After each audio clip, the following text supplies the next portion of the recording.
Yo les san! Alors aujourd'hui je vais vous parler du cours du chapitre 7 d'enseignement scientifique qui se prénomme Optimisation du transport de l'électricité.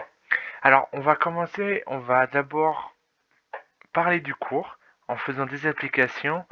Une fois des applications, on fera une activité et après l'activité, des exercices. Il y aura toujours les corrections qui seront mises. Ne vous inquiétez pas. Alors, donc, quand le grand 1, c'est le transport de l'électricité. Donc, le transport de l'électricité se fait sous forme de haute tension, aussi appelé HT, mais aussi on a des moyennes et des basses tensions. C'est mis en place par rapport à la distance entre la production et la distribution. Ça veut dire que c'est la centrale électrique jusqu'aux habitations, au lotissement. Alors, pour calculer la puissance électrique, on utilise la formule suivante: P est égal à U fois I, avec les valeurs associées, avec le U qui est en volts, le I en ampères et le P en watts. Le transport de la puissance se fait dans les lignes électriques provoquant des pertes grâce à l'échauffement. Alors nous savons que quand le câble chauffe, il y a des pertes et ces pertes sont appelées l'effet Joule. Et pour pallier à ces pertes, on met des lignes haute tension et ces lignes haute tension permettent de réduire la perte. Pour modéliser ce phénomène, on utilise la formule PJ qui représente la puissance dissipée par effet Joule. Du coup, PJ est égal à R fois I au carré. Donc, on a PJ qui est en watts, c'est une puissance comme dans la formule P est égal à U fois I. Ensuite, on a la R. R, c'est la résistance qui est en ohms. Et I, c'est l'ampère comme pour la formule juste au-dessus, ici, si vous voyez. Alors après aussi on a l'énergie dissipée parce que au-dessus on avait la puissance et maintenant c'est l'énergie. Donc l'énergie dissipée c'est EJ. Donc on reprend quasiment la même formule que celle de la puissance dissipée, sauf qu'on rajoute delta T. Delta T c'est juste une sorte de constante du temps en secondes. Ça sera toujours la même, le même temps. Alors du coup pour cette première application, nous allons directement l'ouvrir. Alors du coup comme sait on sait que la loi, du coup je vais vous l'écrire un peu plus gros. Du coup la loi d'Ohm,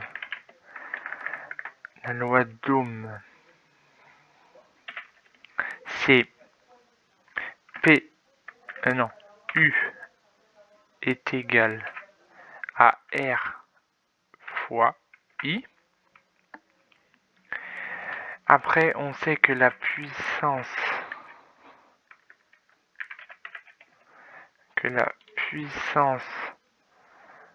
électrique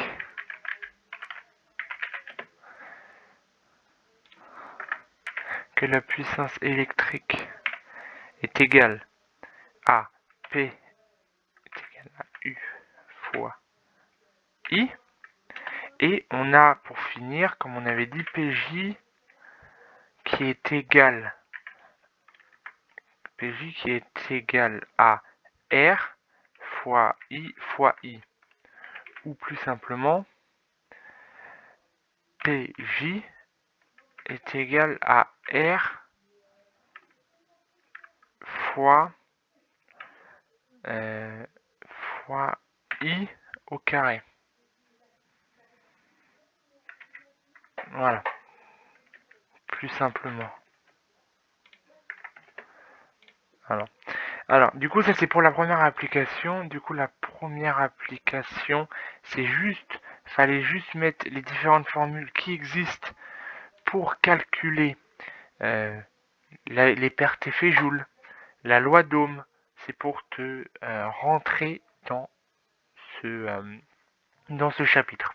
Donc lors de cette deuxième application, alors dans cette deuxième application, du coup je vais écrire application 1. Alors application 2.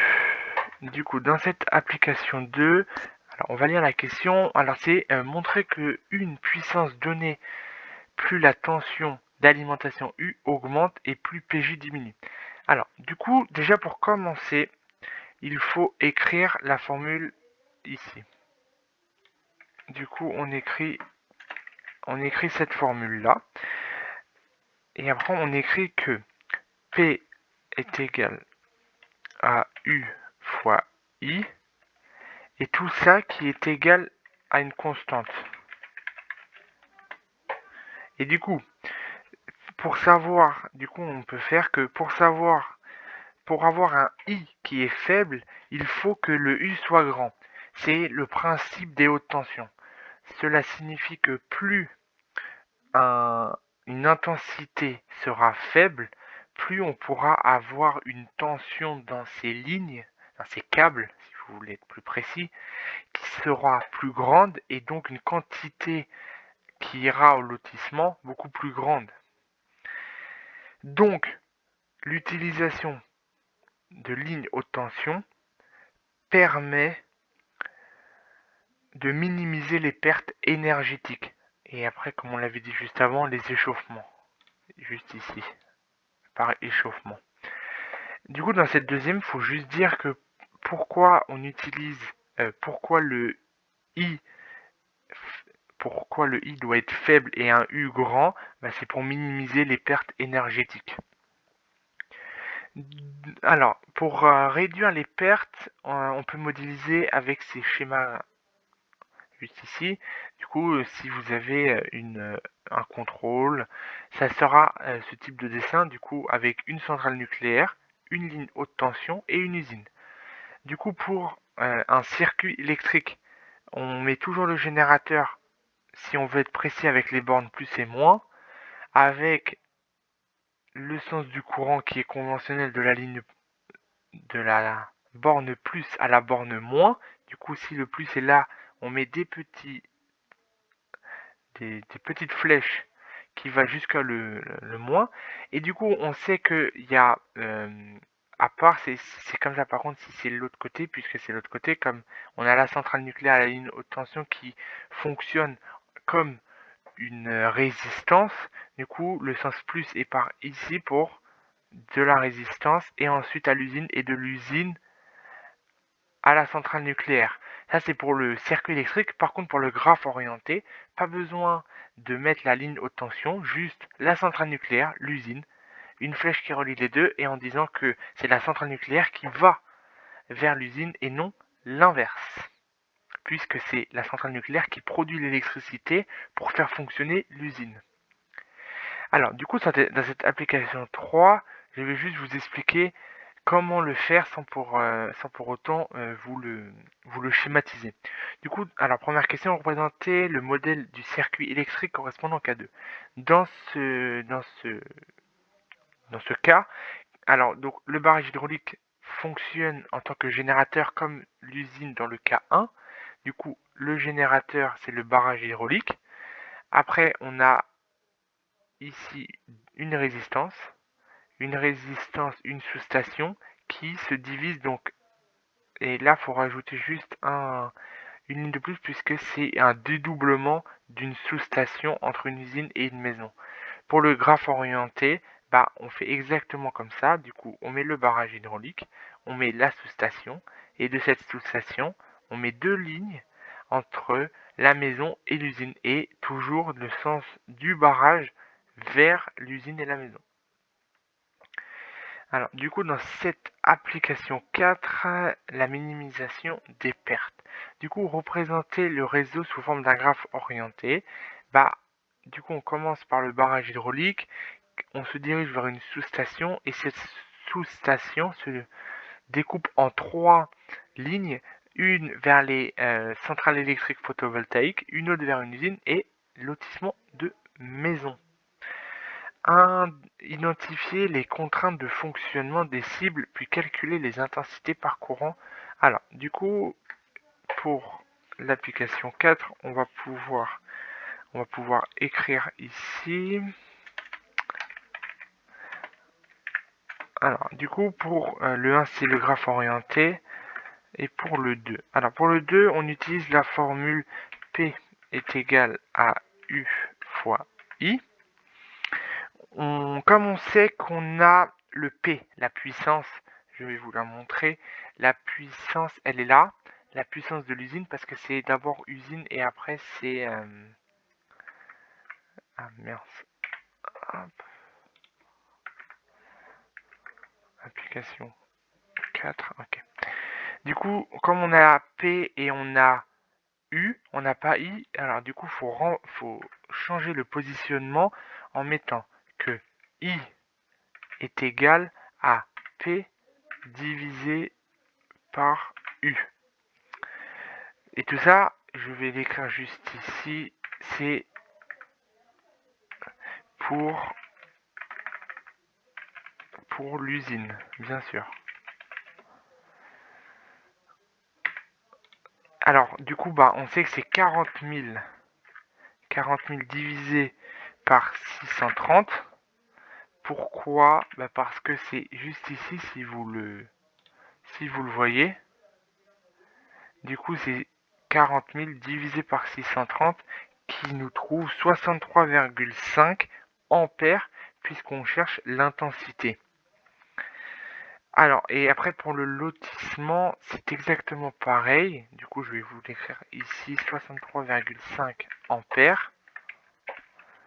Et du coup, pour les maisons, le calcul est différent puisque c'est 8000 divisé par 630 qui est égal à 13 ampères, bien sûr. Si vous voulez la résistance, le ohm, je vous le mets juste à côté. Alors, c'est 9 ohms. Et pour là, c'est 48 ohms. Hop. Du coup, ça c'était pour la question 2. Alors, du coup, là, la question 3, c'est la loi des nœuds. Du coup, c'est une toute nouvelle, la loi des nœuds.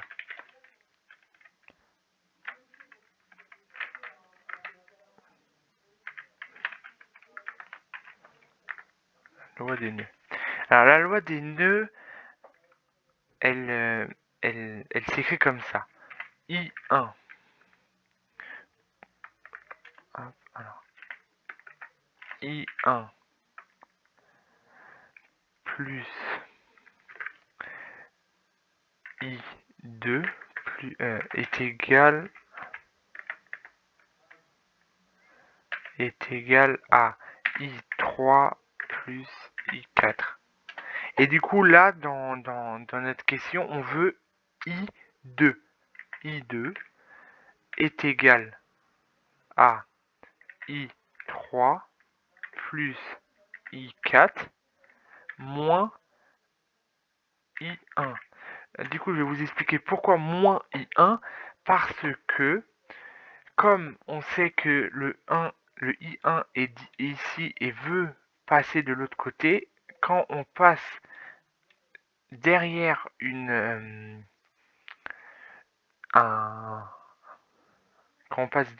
un signe égal, le nombre devient négatif. Du coup, c'est pour ça qu'on fait I3 plus I4 est égal à I1.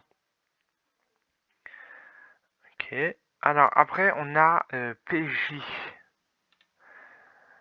Exprimer les pertes totales par effet Joule. Alors, du coup, je vais vous le montrer. Du coup, c'est R1 fois... Non, je vais vous la dire. Du coup, c'est PJ est égal à R1 fois I1 au carré plus R2 fois I2 au carré plus R3 fois I3 au carré plus R4 fois I4 au carré.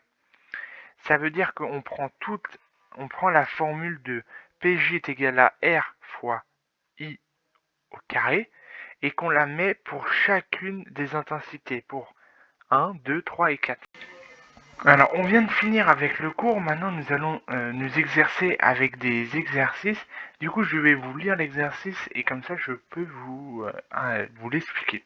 Alors, du coup, on va le lire. Donc, le rendement d'une ligne haute tension, une centrale hydraulique a une puissance de P est égale à 700 MW, qui est alimentée de deux usines situées à 40 km de la centrale. La puissance disponible est réduite à 2,5 par effet Joule. Calculez la puissance disponible à l'entrée des deux usines. Alors, du coup, pour cet exercice,